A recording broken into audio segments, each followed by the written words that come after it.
السلام عليكم ورحمة الله وبركاته. الحمد لله رب العالمين، والصلاة والسلام على رسوله الأمين وعلى آله وصحبه أجمعين، أما بعد فاتقوا الله يا عباد الله.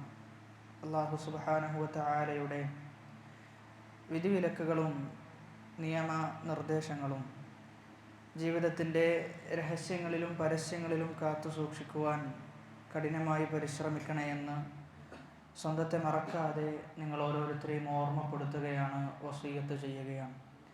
റബ്ബ് അനുഗ്രഹിക്കുമാറാകട്ടെ. അല്ലാഹു സുബ്ഹാനഹു വതആലയുടെ വലിയ ഒരു അനുഗ്രഹത്തിൻ്റെ ഭാഗമാണ് വിശുദ്ധ ഖുർആൻ പഠിക്കുവാൻ സാധിക്കുക എന്നുള്ളത്. നബി സല്ലല്ലാഹു അലൈഹി വസല്ലമ പറയുന്നത്, ഖൈറുക്കും മൻ തഅല്ലമൽ ഖുർആന വഅല്ലമ, നിങ്ങളിൽ ഏറ്റവും ഉത്തമർ ഖുർആൻ പഠിക്കുകയും അത് പഠിപ്പിക്കുകയും ചെയ്യുന്നവരാണ് എന്നാണ്. അതായത് നമ്മൾ ഏതൊക്കെ വിഷയങ്ങൾ നമ്മൾ പഠിച്ചിട്ടുണ്ട് എങ്കിലും, നമ്മൾ ഏതൊക്കെ വിഷയങ്ങൾ തുടർന്ന് പഠിക്കുന്നവരാണ് എങ്കിലും, ഏറ്റവും ഉത്തമരായ ആളുകൾ അള്ളാഹുവിൻ്റെ കണ്ണിൽ അത് ഖുർആൻ പഠിക്കുന്നവരാണ്, അതോടൊപ്പം തന്നെ അത് പഠിപ്പിക്കുന്നവരുമാണ്. ചിലപ്പോഴെങ്കിലും നമ്മുടെ കണ്ണുകളിൽ ഏറ്റവും തരം താഴ്ന്ന ആളുകൾ, നമ്മൾ ഏറ്റവും കുറഞ്ഞ സ്ഥാനം നൽകുന്ന ആളുകൾ ഖുർആൻ പഠിച്ചവരായിരിക്കാം. അതല്ലെങ്കിൽ പള്ളിയിൽ ഇമാമത്തിന് മുന്നിൽ നിൽക്കുന്ന ആളെയായിരിക്കാം നമ്മുടെ കണ്ണിൽ നമ്മൾ ചെറുതായി കാണുന്നത്. പക്ഷേ അള്ളാഹുവിൻ്റെ അടുക്കൽ, റസൂലിൻ്റെ അടുക്കൽ ഏറ്റവും സ്ഥാനമുള്ള ആളുകൾ അവരാണ് എന്നാണ് നമ്മൾ മനസ്സിലാക്കേണ്ടത്. അതുകൊണ്ട് തന്നെ പള്ളിയിൽ ഇമാമ നിൽക്കുന്ന ഒരു വ്യക്തിയായാലും, അതല്ലെങ്കിൽ നമ്മുടെ കുടുംബത്തിൽ ഏതെങ്കിലും ഒരു കുട്ടി ഹിഫ്ള് പഠിക്കുന്നുണ്ട് എങ്കിൽ ഹിഫ്ള് മാത്രമാണോ പഠിക്കുന്നത് എന്നിങ്ങനെ അതിനെയൊക്കെ ചെറുതാക്കി കാണുന്ന, അതിൻ്റെ സ്ഥാനത്തെ ഇടിച്ചു താഴ്ത്തുന്ന, അതല്ലെങ്കിൽ സ്വന്തം ഉപ്പാക്ക് പോലും എൻ്റെ മകൻ ഹിഫ്ള് പഠിക്കുന്നു എന്ന് പറയുന്നതിൽ എന്തോ ഒരു അപകർഷതാബോധം പലപ്പോഴായി ഉണ്ടാകാറുണ്ട്. അവിടെയാണ് നമ്മുടെ സമീപനം, നമ്മുടെ ചിന്തകൾ ആ വിഷയത്തിൽ മാറേണ്ടതുണ്ട് എന്നതാണ് സൂചിപ്പിക്കാനുള്ളത്. നമ്മൾ വിശുദ്ധ ഖുർആനിൻ്റെ ആളുകൾ എന്ന് പറയുന്ന ആളുകൾ തന്നെ അതിന് നൽകേണ്ട സ്ഥാനം നൽകിയിട്ടില്ല എങ്കിൽ പിന്നെ ആരാണ് അതിന് കൽപ്പിക്കേണ്ട ആദരവും ബഹുമാനവും ആര് കൽപ്പിക്കും എന്ന ചോദ്യം അവിടെ ബാക്കിയാണ്. അതുകൊണ്ട് ഏറ്റവും കൂടുതൽ ആദരവ് ലഭിക്കേണ്ടത് പള്ളിയിൽ നിൽക്കുന്ന ഇമാമിനും അതോടൊപ്പം വിശുദ്ധ ഖുർആൻ പഠിക്കുന്ന വിദ്യാർത്ഥിക്കും അങ്ങേയറ്റത്തെ ബഹുമാനവും ആദരവും സമൂഹം കൽപ്പിക്കേണ്ടതുണ്ട് എന്നത് നമ്മൾ നമ്മുടെ മനസ്സിനെ പഠിപ്പിക്കേണ്ടതുണ്ട്. കാരണം നബി സല്ലല്ലാഹു അലൈഹി വസല്ലമ പറയുന്നത് ഏറ്റവും ഉത്തമർ ഈ കൂട്ടരാണ് എന്ന് പറയുമ്പോൾ നമ്മുടെ കണ്ണിൽ അവർ ഉത്തമരല്ല എങ്കിൽ ആ ഹദീസിനെ എങ്ങനെയാണ് നമ്മുടെ ജീവിതത്തോട് നമുക്ക് ചേർത്ത് വെക്കാൻ സാധിക്കുക എന്നാലോചിക്കേണ്ടതുണ്ട്. അതുകൊണ്ട് നമ്മൾ ഏറെ ഗൗരവത്തിൽ കാണേണ്ട വിഷയമാണ് വിശുദ്ധ ഖുർആനിൻ്റെ പഠനവും അതിൻ്റെ പഠിപ്പിക്കലും. അതോടൊപ്പം തന്നെ നമ്മുടെ സമൂഹത്തിലെ നമ്മുടെ കുട്ടികളെ അത് പഠിപ്പിക്കുന്ന വിഷയത്തിൽ, നമ്മുടെ മക്കളെ ഹാഫിളുകളാക്കുന്ന വിഷയത്തിലും നമ്മൾ അതീവ തൽപരരായിരിക്കണം. അവരേതൊരു മേഖലയിലേക്ക് പോയി കഴിഞ്ഞാലും എൻ്റെ മകൻ അതല്ലെങ്കിൽ എൻ്റെ മകൾ അവൾ ഹാഫിളായിക്കൊള്ളട്ടെ, ഹാഫിളായ ഒരു ഡോക്ടർ അല്ലെങ്കിൽ ഒരു ഹാഫിളായ ഒരു എഞ്ചിനീയർ എന്ന ഒരു വശം നമ്മൾ കാണേണ്ടതുണ്ട് എന്നുള്ളതാണ്. ഖുർആൻ മനഃപ്പാഠമാക്കുന്നതിന് അതീവ പ്രോത്സാഹനം ഇസ്ലാം കൽപ്പിച്ചിട്ടുണ്ട്. ചുരുക്കത്തിൽ പറഞ്ഞു വന്നത്, ഈ ഖുർആൻ പഠിക്കാൻ ഇത്തരത്തിലുള്ള ഒരു സദസ്സുണ്ട് എന്നത് അള്ളാഹുവിൻ്റെ വലിയ തൗഫീഖായിട്ട് നമ്മൾ കാണേണ്ടതുണ്ട്. അതുകൊണ്ട് തന്നെ ആഴ്ചയിലുള്ള ഒരു സദസ്സ് അത് കൃത്യമായി നിരന്തരമായി മുടങ്ങാതെ പങ്കെടുക്കാനുള്ള ഒരു ഉത്സാഹം നമ്മൾ ഓരോരുത്തരും കാണിക്കേണ്ടതുണ്ട്. നമ്മുടെ വേറൊരു സ്ഥലത്ത് ഖുർആൻ ക്ലാസ് എടുക്കാൻ പോകുന്ന, ഇതുവരെ ആ ക്ലാസ്സിന് ഞാൻ പങ്കെടുത്ത ക്ലാസ്സിന്, ഞാൻ ഏതൊക്കെ ക്ലാസ്സിനാണ് അവിടെ പോയിട്ടുള്ളത്, ഒരു ക്ലാസ്സിനും ആബ്സെൻ്റ് ആവാത്ത ഒരാളുണ്ട്. ഒറ്റ ക്ലാസ്സിന് പോലും എന്ത് ചെയ്തിട്ടില്ല, ആബ്സെൻ്റ് ആയിട്ടില്ല. എന്തെങ്കിലും കല്യാണം ഉണ്ടെങ്കിൽ ആ കല്യാണം മാറ്റി വെച്ച് ആ ക്ലാസ്സിന് വരുന്ന, ആ രൂപത്തിൽ വിശുദ്ധ ഖുർആനിനെ സ്നേഹിക്കുന്ന ആളുകൾ നമ്മുടെ ഇടയിലുമുണ്ട് എന്നത് ഒരു യാഥാർത്ഥ്യമാണ്. അങ്ങനെ ഖുർആനിനോട് ബന്ധം വെച്ച് പുലർത്താൻ നമുക്ക് സാധിക്കണം. അതല്ല എന്തെങ്കിലും ഒരു ചെറിയ എന്തെങ്കിലും കാരണം വരുമ്പോൾ അത് ഇന്ന് നമുക്ക് ക്യാൻസൽ ചെയ്യാം, അല്ലെങ്കിൽ ഇന്ന് വേണ്ട എന്ന് പറഞ്ഞു മാറി നിൽക്കുന്നു എങ്കിൽ ഖുർആനിനോടുള്ള പ്രതിബദ്ധത എത്ര എന്നൊരു ചോദ്യം നമ്മൾ നമ്മോട് തന്നെ ഒന്ന് ചോദിക്കേണ്ടതുണ്ട്. മുൻഗാമികളായ സലഫുകളെ ഒന്ന് പരിശോധിച്ചു കഴിഞ്ഞാൽ ഇൽമിൻ്റെ വിഷയത്തിൽ അതീവ തൽപരരായിരുന്നു എന്നാണ്. പ്രത്യേകിച്ചും ഖുർആനിൻ്റെ ഇൽമിൻ്റെ വിഷയത്തിൽ അവർ ഒരു ക്ലാസ്സുകൾ പോലും അറിവിൻ്റെ ക്ലാസ്സുകളായി അവർക്ക് വന്നിട്ടുണ്ട് എങ്കിൽ അതവർ മുടക്കം വരുത്താറില്ല. ഒരുപാട് പണ്ഡിതന്മാരുടെ ചരിത്രങ്ങൾ നമ്മൾ വായിച്ചു കഴിഞ്ഞാൽ നമുക്ക് ബോധ്യപ്പെടുന്ന വിഷയമാണ്.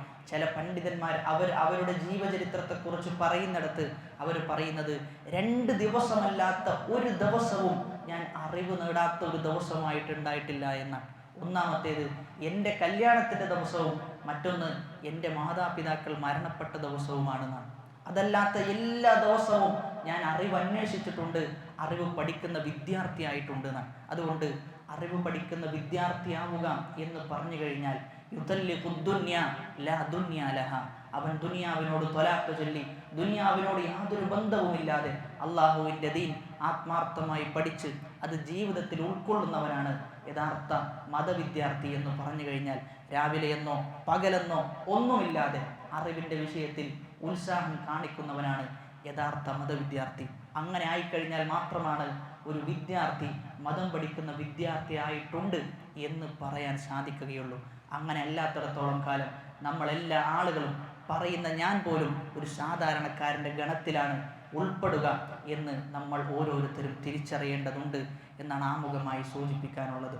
ഇൻഷാ അല്ലാഹ് നമുക്ക് അടുത്ത സൂറത്തായി പഠിക്കാനുള്ളത് സൂറത്തുൻ നാസിആത്താണ്. സൂറത്തുൻ നബ കഴിഞ്ഞ ക്ലാസ്സിൽ നമ്മൾ പൂർത്തീകരിക്കുകയുണ്ടായി. ഈ ക്ലാസ്സിൽ സൂറത്തുൻ നാസിആത്താണ് നമ്മൾ ഇൻഷാ അല്ലാഹ് വിവരിക്കാൻ ഉദ്ദേശിക്കുന്നത്. ആദ്യം നമുക്കൊന്ന് പാരായണം ചെയ്യാം. അഊദു ബില്ലാഹി മിനശ് ശൈത്വാനിർ റജീം. ബിസ്മില്ലാഹിർ റഹ്മാനിർ റഹീം.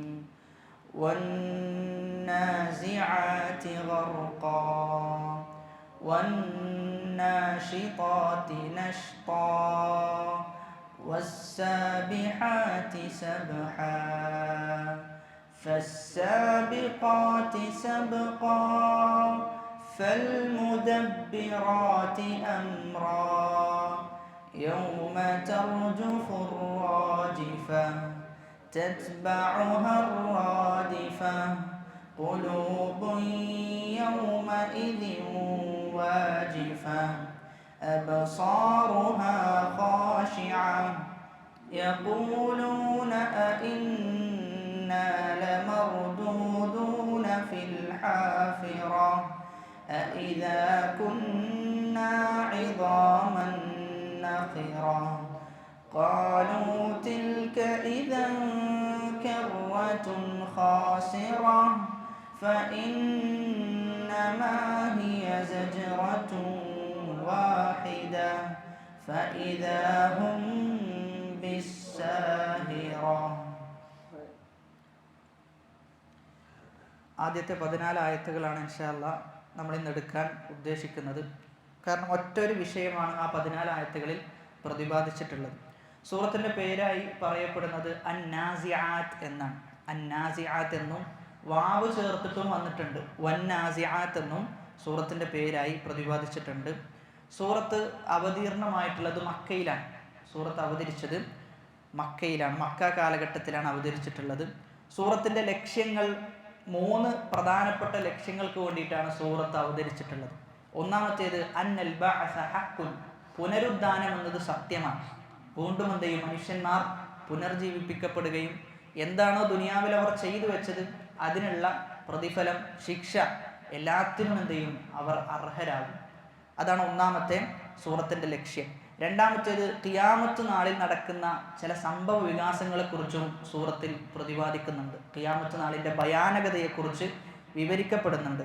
മൂന്നാമത്തേത് ബഅസിനെ നിഷേധിച്ച, പുനരുദ്ധാനത്തെ നിഷേധിച്ച ആളുകളുണ്ട്, അവർക്കുള്ള മറുപടിയും ഈ സൂറത്തിൽ പ്രതിപാദിച്ചിട്ടുണ്ട്. ഇനി ഇതിൽ പ്രതിപാദിക്കപ്പെട്ട വിഷയങ്ങൾ 7ഓളം വിഷയങ്ങളാണ് പ്രതിപാദിച്ചിട്ടുള്ളത്. അതിൽ ഒന്നാമത്തേത് ഇസ്ബാത്തുൽ ബഅസി വൽ ജസാ, പുനരുദ്ധാനമുണ്ട്, അതോടൊപ്പം തന്നെ പ്രതിഫല ദിവസത്തെക്കുറിച്ചും പ്രതിപാദിക്കുന്നുണ്ട്. രണ്ടാമത്തേത് പുനരുദ്ധാനത്തെ നിഷേധിച്ച മുശ്രിക്കീങ്ങൾക്കുള്ള മറുപടിയാണ്. മൂന്നാമത്തേത് മൂസാ നബി അലൈഹി സ്വലാത്തു വസ്സലാമയുടെയും ഫിർഔനിൻ്റെയും ചരിത്രത്തെക്കുറിച്ച് ചെറിയ രൂപത്തിൽ അല്ലാഹു സുബ്ഹാനഹു വ തആല സൂചിപ്പിക്കുന്നുണ്ട്. നാലാമത്തേത് പുനരുദ്ധാനം സത്യമാണ് എന്നതിനുള്ള തെളിവുകൾ അല്ലാഹു സുബ്ഹാനഹു തആല വിവരിക്കുന്നുണ്ട്. അഞ്ചാമത്തേത് ആഖിറത്തിൽ നടക്കുന്ന ചില പ്രതിഭാസങ്ങളെക്കുറിച്ചും ഖിയാമത്ത് നാളിൻ്റെ ഭയാനകതയെക്കുറിച്ചും സൂചിപ്പിക്കുന്നുണ്ട്. ആറാമത്തേത് മുത്തഖീങ്ങളുടെ പര്യവസാനവും അതോടൊപ്പം തന്നെ കാഫിരീങ്ങളുടെയും പര്യവസാനം എന്തായിരിക്കും, ഇവർ രണ്ടുപേരുടെയും മരണം എന്നതിനെക്കുറിച്ചുള്ള ഒരു സൂചനയുണ്ട്. ഏഴാമത്തേത് മുശ്രിക്കീങ്ങൾ ഖിയാമത്ത് നാളിനെ കുറിച്ച് ഒരുപാട് ചോദ്യങ്ങൾ ചോദിച്ചിട്ടുണ്ട്. ആ ചോദ്യങ്ങൾക്കെല്ലാമുള്ള ഉത്തരവും ഈ സൂറത്തിൽ അല്ലാഹു സുബ്ഹാനഹു വ തആല ഉൾക്കൊള്ളിച്ചിട്ടുണ്ട്. ഒന്നാമത്തെ ആയത്ത് വന്നാസിആതി ഗർഖാ, അവിശ്വാസികളിലേക്ക് ഇറങ്ങിച്ചെന്ന് ഊരിയെടുക്കുന്നവ തന്നെയാണ് സത്യം എന്നാണ് ആയത്തിൻ്റെ മൊത്തത്തിലുള്ള അർത്ഥം. വന്നാസിആത്ത് എന്ന അവിടെ വാവ് വന്നു. വാവ് വന്നതിന് ശേഷം കെസ്റാണ് വന്നിട്ടുള്ളത്. അപ്പോൾ ആ വാവ് എന്തിനെ സൂചിപ്പിക്കുന്ന വാവാണ്? ഖസമിനെ സൂചിപ്പിക്കുന്ന വാവാണ്. അതായത് സത്യം ചെയ്തുകൊണ്ട് പറയാം. വന്നാസിആതി, ഊരിയെടുക്കുന്നവ തന്നെയാണ് സത്യം. നസഅ എന്ന് പറഞ്ഞു കഴിഞ്ഞാൽ ഊരിയെടുക്കുക എന്നാണ്. നസഅ എന്ന് പറഞ്ഞു കഴിഞ്ഞാൽ ഊരിയെടുക്കുക. ഊരിയെടുക്കുന്നവ തന്നെയാണ് സത്യം. എങ്ങനെയാണ് ഊരിയെടുക്കുന്നത്? ഗർഖൻ, ആഴത്തിൽ ഇറങ്ങിച്ചെന്ന്. ഗർഖ എന്ന് പറഞ്ഞു കഴിഞ്ഞാൽ മുങ്ങുന്നതിന് ഇഗ്റാഖ് എന്നൊക്കെ പറയും. അതുകൊണ്ട് ആഴത്തിൽ ഇറങ്ങിച്ചെന്ന് ഊരിയെടുക്കുന്നവ തന്നെയാണ് സത്യം എന്നാണ് പറഞ്ഞിട്ടുള്ളത്. അപ്പോൾ ഇവിടെ നമ്മൾ നോക്കിക്കഴിഞ്ഞാൽ അല്ലാഹു സുബ്ഹാനഹു വ തആല 5ഓളം ആയത്തുകളിൽ എന്ത് ചെയ്യുന്നുണ്ട്? സത്യം ചെയ്ത് ഇങ്ങനെ പറയാം. ഓരോ കാര്യത്തെയും സത്യം ചെയ്ത് ഇങ്ങനെ പറഞ്ഞു പോകുന്നു. പക്ഷേ ഏതാണ് ആ കാര്യം എന്ന് എന്ത് ചെയ്യുന്നില്ല? വ്യക്താക്കുന്നില്ല. ഊരിയെടുക്കുന്ന കാര്യം തന്നെയാണ് സത്യം എന്നിങ്ങനെ വിഷയം പറഞ്ഞു പോവുകയാണ്. എന്താണ് ഊരിയെടുക്കുന്നത്, ആരാണ് ഊരിയെടുക്കുന്നത് എന്ന് പ്രതിപാദിച്ചിട്ടില്ല. അതുകൊണ്ട് തന്നെ മുഫസ്സിരിങ്ങൾ എന്തായിട്ടുണ്ട്? ഈ വിഷയത്തിൽ ഇഖ്തിലാഫിലായിട്ടുണ്ട്. ഒരുപാട് ഖൗലുകൾ പ്രതിപാദിച്ചിട്ടുണ്ട്. കാരണം അള്ളാഹു വ്യക്തമാക്കാത്തത് കൊണ്ട് തന്നെ. പക്ഷേ സഹാബാക്കളിൽ നിന്നും താബിഉകളിൽ നിന്നും എല്ലാം ഉദ്ധരിക്കപ്പെട്ടു വന്നിട്ടുള്ളത് വന്നാസിആത്ത്, ഊരിയെടുക്കുന്നവ തന്നെയാണ് സത്യം എന്നതിൻ്റെ ഉദ്ദേശം മലക്കുകളാണെന്നാണ്. വന്നാസിആത്തി, ഊരിയെടുക്കുന്നവ തന്നെയാണ് സത്യം. ഗർഖൻ, എങ്ങനെ? ആഴത്തിൽ ശരീരത്തിൻ്റെ എല്ലാ ഭാഗങ്ങളിലേക്കും ഇറങ്ങിച്ചെന്നും ചെയ്യും അവർ അവിശ്വാസികളുടെ റൂഹിനെ അവരെടുക്കുന്ന. അതായത് ആഴത്തിൽ ഇറങ്ങിച്ചെന്ന് എടുക്കും എന്ന് പറയാനുള്ള കാരണം അവിശ്വാസികളുടെ റൂഹ് എടുക്കാൻ പോകുന്ന സന്ദർഭത്തിൽ റൂഹ് എന്ത് ചെയ്യും? കുതറി മാറുന്ന. കാരണം റൂഹ് തിന്മ ചെയ്ത റൂഹാണ്. എന്തിനു നിന്നു കൊടുക്കൂല? റൂഹ് എടുക്കാൻ വേണ്ടിയുള്ള യാതൊരു വിധത്തിലും വിധേയമാവുകയില്ല എന്ന്. അങ്ങനെ ശരീരത്തിന്റെ പല ഭാഗങ്ങളിലേക്കും റൂഹ് എന്ത് ചെയ്യും? വികസിക്കും. ആ സമയത്ത് എന്ത് ചെയ്യും? മലക്കുകൾ വന്നാസിആത്ത്, ഊരിയെടുക്കും. എങ്ങനെ? ഗർഖൻ, ശരീരത്തിന്റെ എല്ലാ ഭാഗങ്ങളിൽ നിന്നും അവരുടെ റൂഹിനെ ഊരിയെടുക്കുന്ന. അപ്പൊ ഇവിടെ അല്ലാഹു സുബ്ഹാനഹു വ തആല സത്യം ചെയ്തിട്ടുള്ളത് മലക്കുകളെ വെച്ചുകൊണ്ടാണ്. അള്ളാഹുവിൻ്റെ പ്രത്യേക സൃഷ്ടികളാണ് ആര്? മലക്കുകൾ എന്നത്. അള്ളാഹുവിനെ ഇബാദത്ത് ചെയ്യാൻ വേണ്ടി മാത്രമായി സൃഷ്ടിക്കപ്പെട്ട വളരെ സവിശേഷമായ സൃഷ്ടികളാണ് മലക്കുകൾ. അപ്പം ഇവിടെ ഒന്നാമത്തെ ആയത്തിൽ അല്ലാഹു സുബ്ഹാനഹു വ തആല പ്രതിപാദിക്കുന്നത് അവിശ്വാസികളുടെ റൂഹിനെ എങ്ങനെയാണ് മലക്കുകൾ പിടിച്ചെടുക്കുക എന്നുള്ളതാണ്. ഒന്നാമത്തെ ആയത്തിൽ അവിശ്വാസികളുടെ റൂഹിനെ പിടിച്ചെടുക്കുന്ന രൂപത്തെക്കുറിച്ചാണ് പറയുന്നത്. വേറെ ചില സൂറത്തുകളിലും അവിശ്വാസികളെ എങ്ങനെയായിരിക്കും മരണം വരവേൽക്കുക, അവരുടെ റൂഹിനെ എങ്ങനെയാണ് മലക്കുകൾ പിടിച്ചെടുക്കുക എന്നത് വിവരിച്ചിട്ടുണ്ട്. സൂറത്തുൽ അൻഫാലിലെ 50-ാമത്തെ ആയത്തിൽ അല്ലാഹു പറയുന്നത് വലൗ തറ, നീ കണ്ടിരുന്നെങ്കിൽ ഇദ് യതവഫല്ലദീന കഫറു, അവിശ്വാസികളായ ആളുകളെ മലക്കുകൾ റൂഹ് പിടിക്കുന്ന സന്ദർഭത്തിൽ യദ്രിബൂന വുജൂഹഹും, അവരുടെ മുഖത്തേക്ക് എന്ത് ചെയ്യും?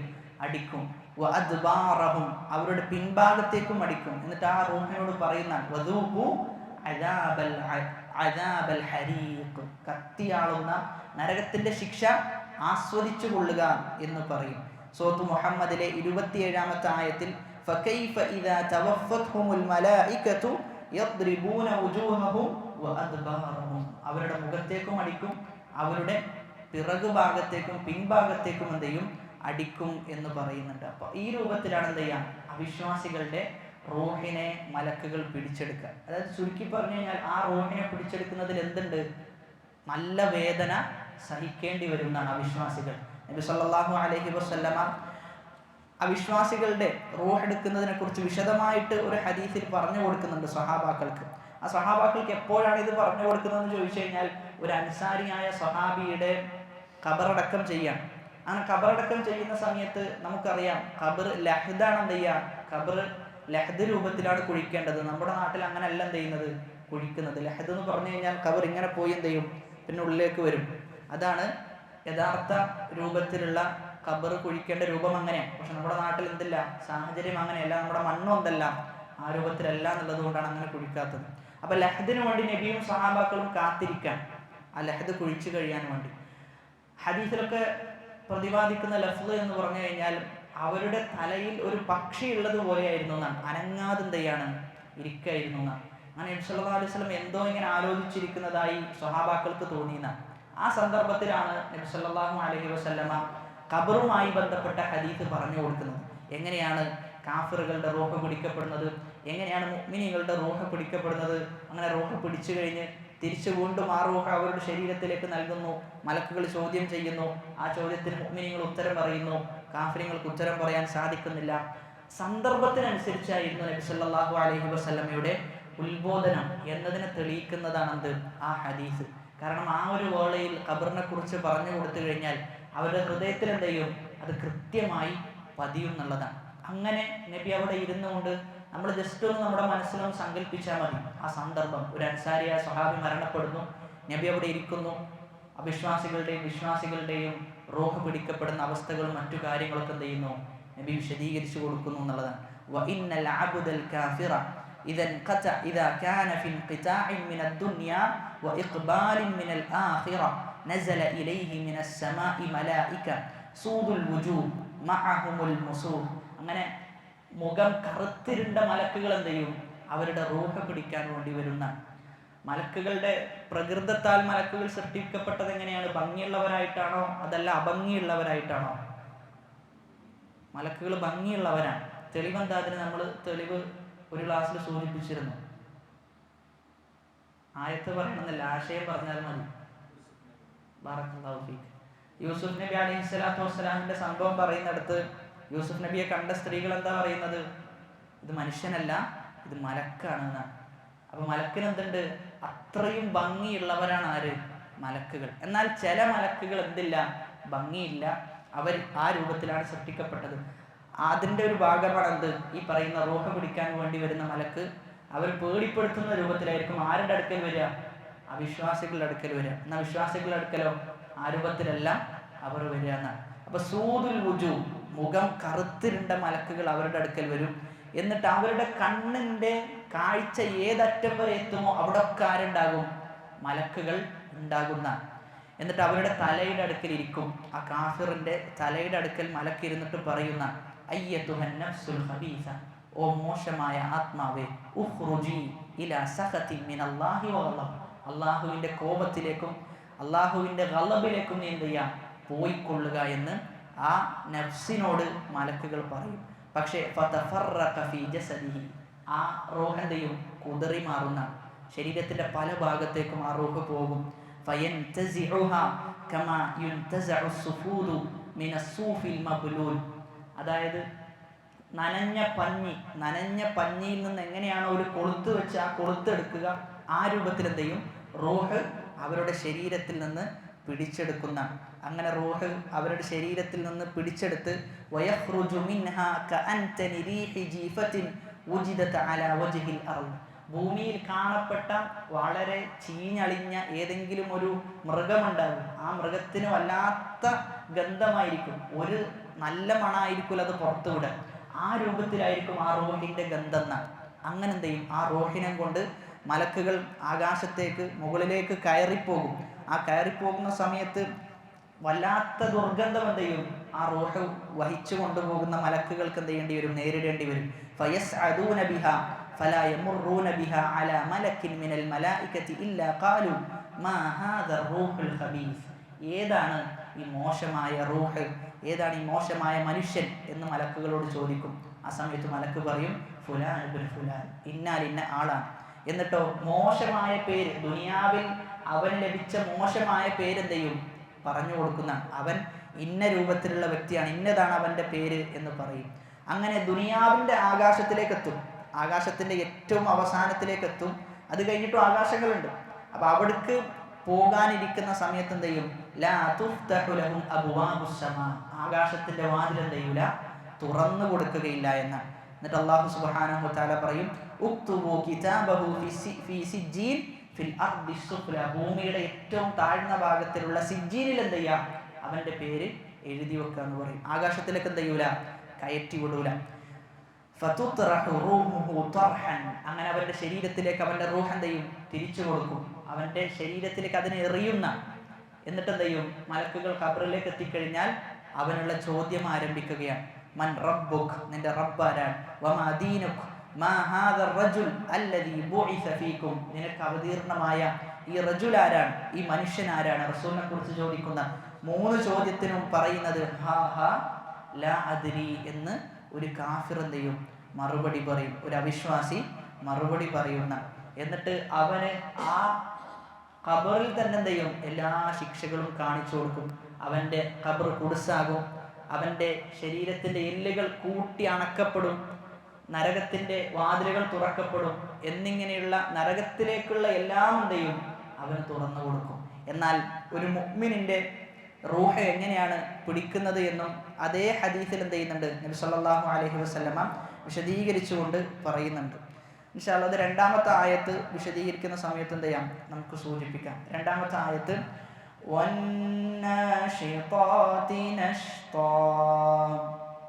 അപ്പോൾ ആദ്യത്തെ ആയത്തിൽ പേടിപ്പെടുത്തുന്ന ഒരു കാര്യം പറഞ്ഞു അല്ലെ, പേടിപ്പെടുത്തുന്ന രൂപത്തിലാണ് അവരുടെ റൂഹ് എടുക്കാൻ. ഇനി 2-ാമത്തേത് ലോലമായിട്ടാണ് എന്ത് ചെയ്യുക, മുഅ്മിനീങ്ങളുടെ റൂഹ് പിടിച്ചെടുക്കുക. അതിനെക്കുറിച്ചാണ് 2-ാമത്തെ ആയത്തിൽ പ്രതിപാദിക്കുന്നത്. വേഗതയിൽ അഴിച്ചുവിടുന്നവ തന്നെയാണ് സത്യം. അപ്പൊ അന്നാഷിതാത്ത് എന്ന് പറഞ്ഞു കഴിഞ്ഞാൽ അസ്സുർഅതു ഫിൽ അമൽ വൽ ഖിഫ്ഫതു ഫി അഖ്ദി ഷൈ, പെട്ടെന്ന് എടുക്കും, പക്ഷേ എടുക്കുന്ന സമയത്ത് എന്തുണ്ടാവില്ല, വേദന ഉണ്ടാവില്ല. വളരെ ലോലമായിട്ടും പതുക്കെയുമാണ് എന്ത് ചെയ്യാം, അവർക്ക് വേദന ഇല്ലാത്ത രൂപത്തിൽ പെട്ടെന്ന് എന്ത് ചെയ്യും, അവരുടെ റൂഹ് പിടിക്കുന്ന. ഇമാം സഅദി റഹ്മത്തുള്ളാഹി വിശദീകരിക്കുന്നത് അൽ മലായികത്തു അല്ലദീന യഖ്ബിദൂന അർവാഹൽ മുഅ്മിനീൻ ബിസുഹൂലത്തിൻ, എളുപ്പത്തിലാണ്, വരിഫ്ഖിൻ, ലോലതയിലാണ്, വസുർഅത്തിൻ, പക്ഷേ അതിന് വേഗതയുണ്ടാകുന്ന.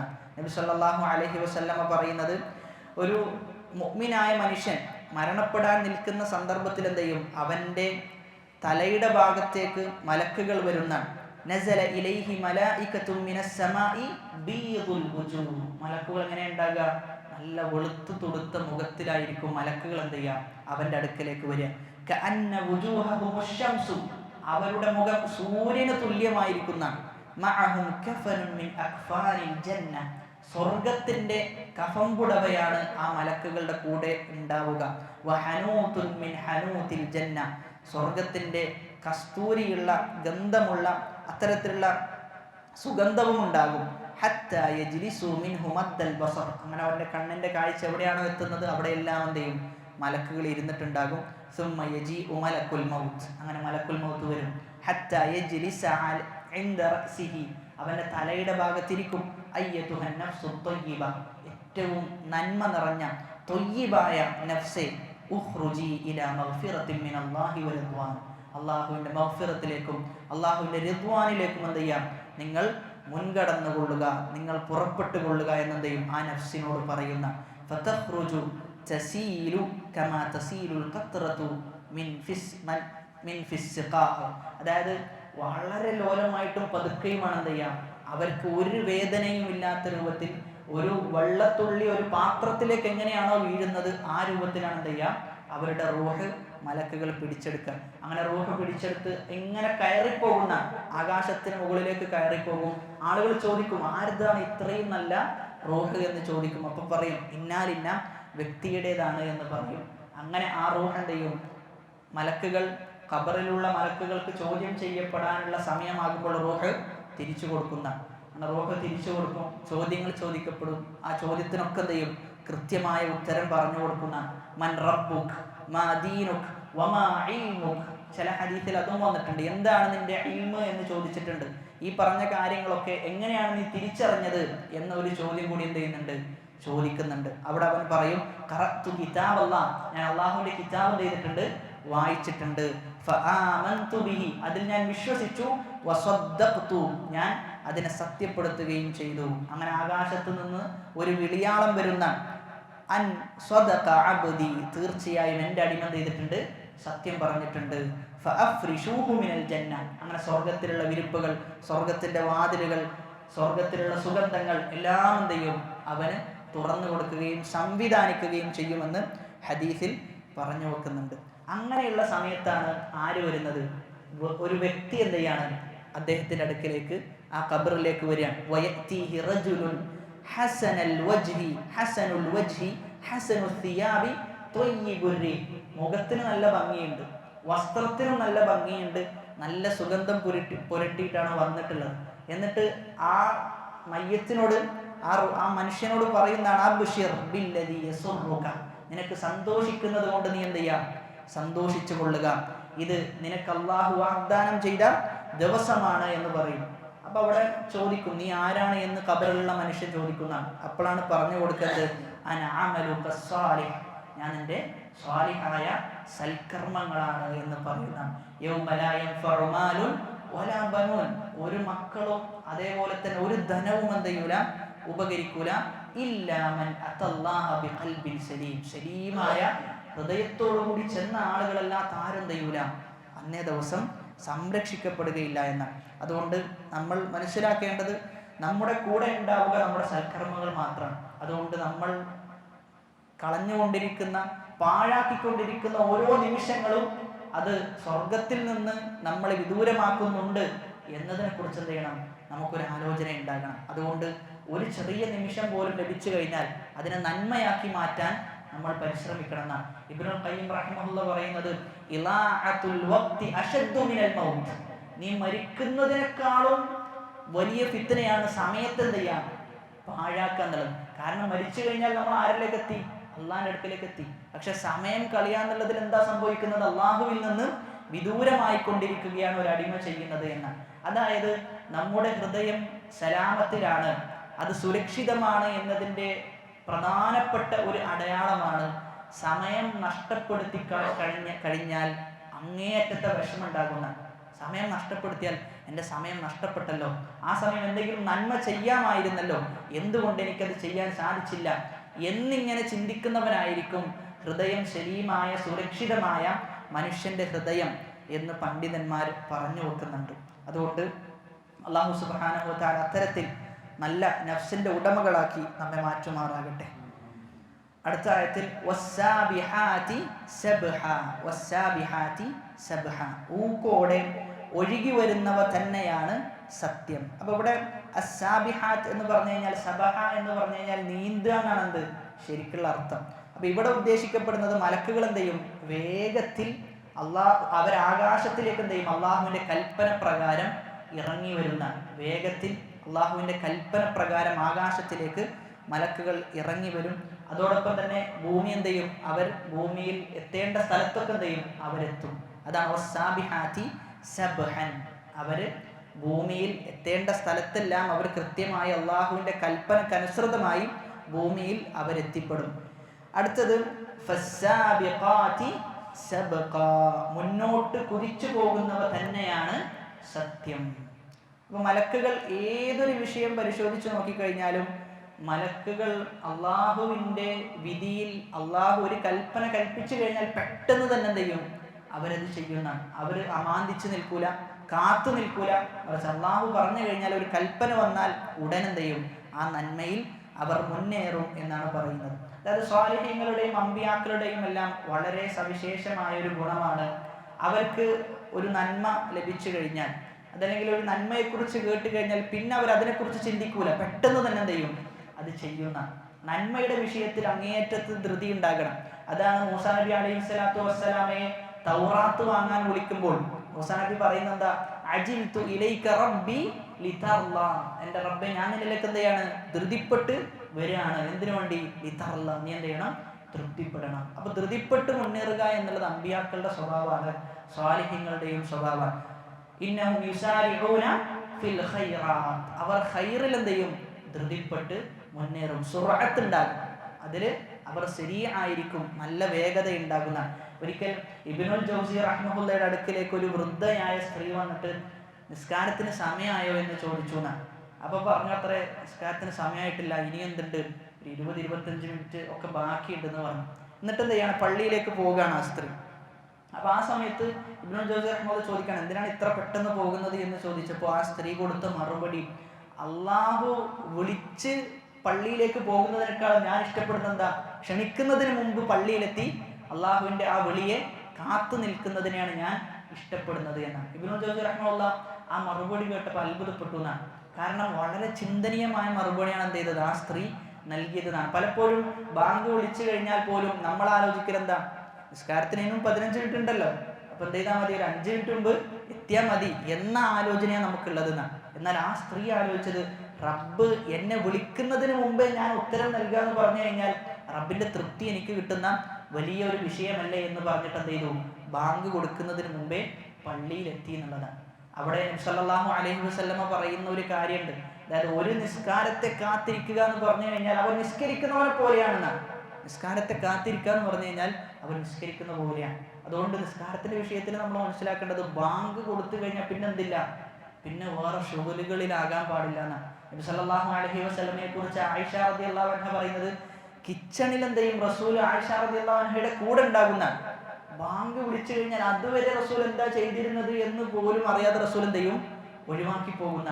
ചില സ്വഹാബാക്കളെ സംബന്ധിച്ചിടത്തോളം അവർ കട തുറന്നിട്ടുണ്ടാകും, എന്നാൽ ബാങ്ക് വിളിച്ചു കഴിഞ്ഞാൽ എന്ത് ചെയ്യും, അവരത് വിട്ടിട്ട് നേരെ എന്ത് ചെയ്യും, പള്ളിയിലേക്ക് പോകുന്ന.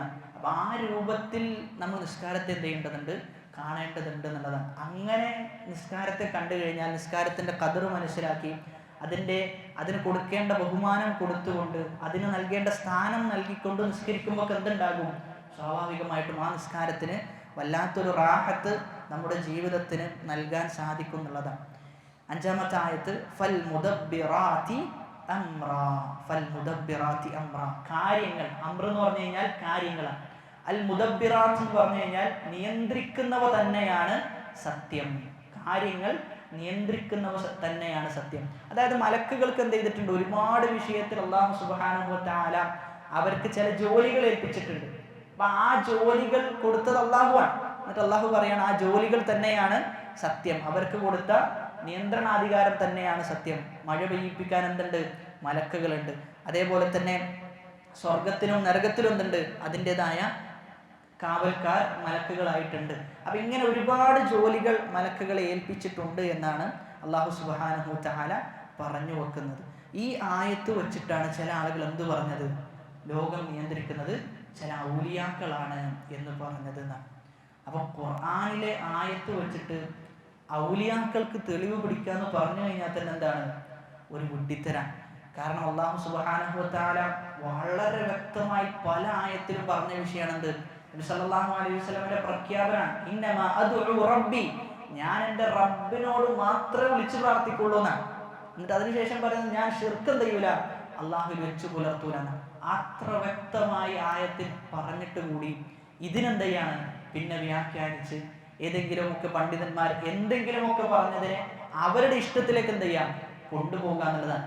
ഈ ആയത്തിൽ അവർ പറഞ്ഞ വിശദീകരണം ഉണ്ടോ എന്ന് നമ്മൾ അന്വേഷിച്ച് കഴിഞ്ഞാൽ തന്നെ എന്താ ഉള്ളത്, ഫൽ മുദബ്ബിറാത്തി അംറ എന്ന് വിശദീകരിച്ചെടുത്ത് ചില കൗലുകൾ അത് ഷാദാണ്, എന്തല്ല സ്വീകാര്യോഗ്യമല്ല.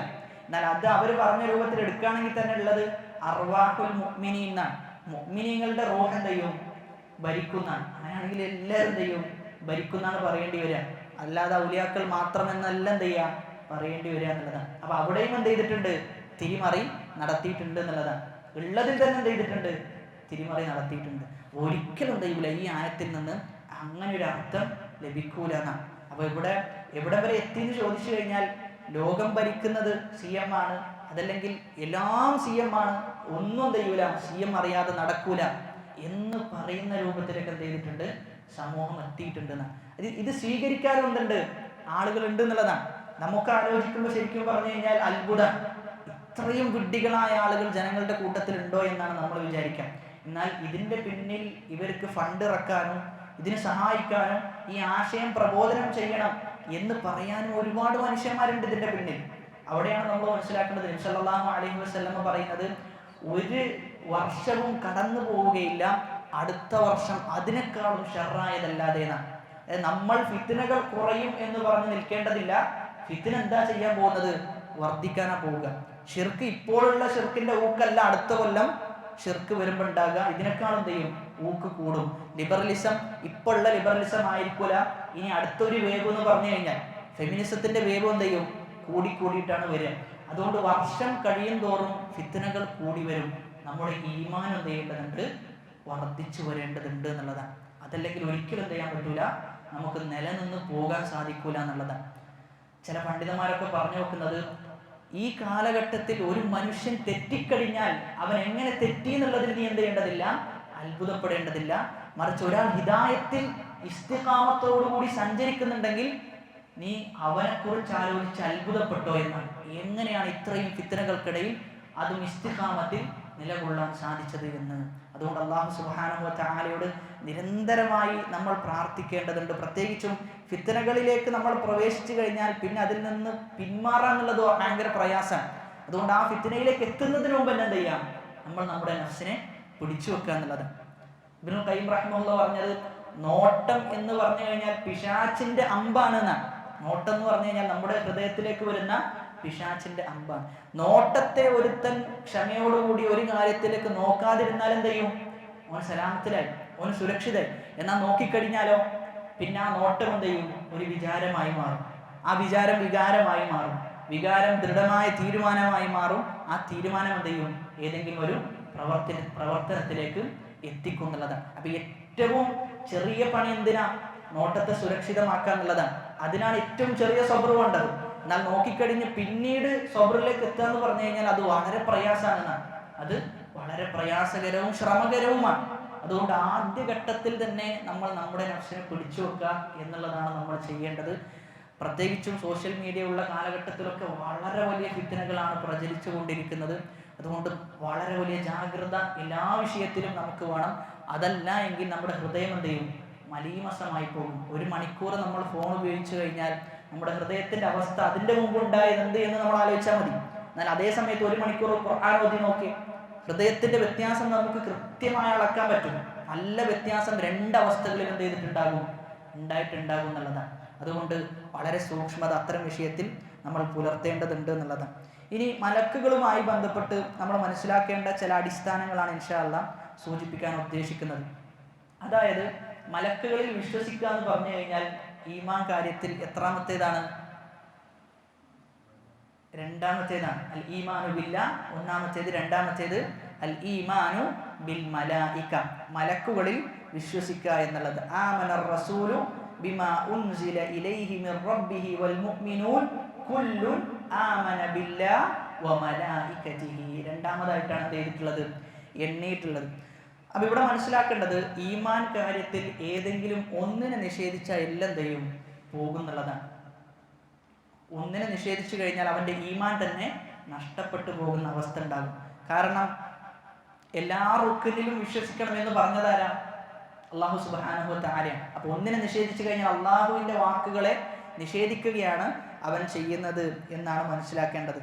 യാ അയ്യുഹല്ലദീന ആമനു ആമിനു ബില്ലാഹി വ റസൂലിഹി والكتاب الذي نزل على رسوله والكتاب الذي أنزل من قبل والكتاب الذي أنزل من قبل ومن يكفر بالله وملائكته وكتبه ورسله واليوم الآخر فقد ضل ضلالا بعيدا. ആരെങ്കിലും അല്ലാഹുവിനെയോ മലക്കുകളെയോ കിതാബുകളെയോ റസൂലിനെയോ അതല്ലെങ്കിൽ അന്ത്യദിനത്തെയോ നിഷേധിച്ചു കഴിഞ്ഞാൽ അവൻ വഴിദൂരമായി എന്ത് ചെയ്തിട്ടുണ്ട്? പിഴച്ചു പോയിട്ടുണ്ട് എന്നാണ്. അവൻ വഴിദൂരം എത്തിയിട്ടുണ്ട് എന്നാണ് അല്ലാഹു സുബ്ഹാനഹു വ തആല പറയുന്നത്. അപ്പൊ ഏതെങ്കിലും ഒന്നിനെ നിഷേധിച്ചാൽ എല്ലാം നിഷേധിച്ചതിന് തുല്യമാണ്. മലക്കുകളിൽ വിശ്വസിക്കുക എന്ന് പറഞ്ഞു കഴിഞ്ഞാൽ എന്താ അതിന്റെ ഉദ്ദേശം? ഒരു കാര്യത്തിൽ വിശ്വസിക്കുക എന്ന് പറയുമ്പോൾ എന്തൊക്കെ കാര്യത്തിൽ വിശ്വസിക്കാന്നുണ്ടാകുമല്ലോ.